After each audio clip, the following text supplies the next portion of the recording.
terima kasih Mas Adiu, terima kasih Bunda. Oke, untuk soal nomor 4 ya, agak beragam gitu ya.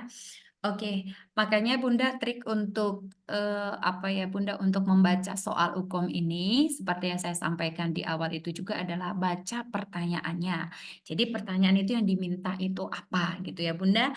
Jadi di sini jelas sekali, apakah jadi kita jangan sampai terkecoh gitu ya Bunda, data objektif. Nah, kita balik lagi, data itu ada data subjektif dan ada data objektif. Yang artinya bahwa data subjektif itu berasal dari ibu gitu ya, atau klien ataupun pasien kita. Sementara data dari objektif itu adalah data yang berasal dari kita gitu ya Bunda ya. Di mana di dalam kasus itu bahwa ada seorang ibu yang usia kehamilannya aterem datang ke praktek kita dengan keluhan mules, keringat dingin dan kenceng-kenceng sejak pukul 5.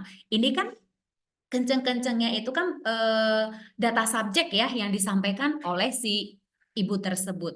Kemudian ada keluar lendir dan darah. Nah, hasil pemeriksaannya dalam kondisi bagus semua.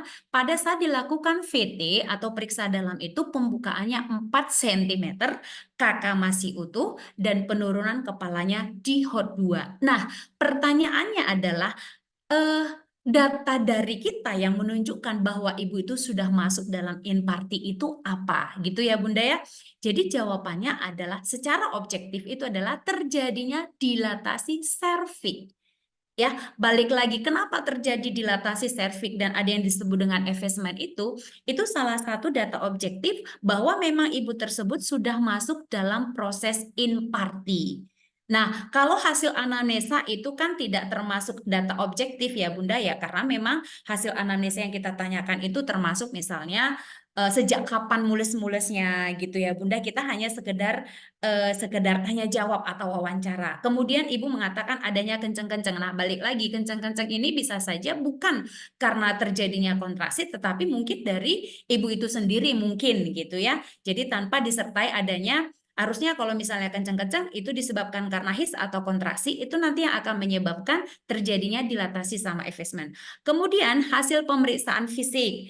Nah, kalau hasil pemeriksaan fisik kan tidak menunjukkan bahwa dia itu sudah masuk dalam inparti. Pertanyaannya tadi kan Bunda, apakah data objektif yang menunjukkan ibu dalam proses persalinan?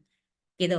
Kemudian keluar keringat dingin. Nah, ini juga sudah tidak termasuk dengan data objektifnya. Jadi yang benar adalah dilatasi serviks ya Bunda ya, bahwa dengan adanya pembukaan 4 cm, kita meyakinkan ibu itu sudah masuk kalau ini kita sebut dengan fase aktif gitu ya Bunda ya, di mana fase aktif nanti dibagi lagi 3, ada fase aktif akselerasi, kemudian dilatasi maksimal, kemudian ada deselerasi gitu. Jadi jawaban yang benar adalah dilatasi serviks. Begitu ya Bunda ya. Jadi dibaca dulu soalnya, dibaca dulu pertanyaannya, diminta apa sih gitu. Terima kasih.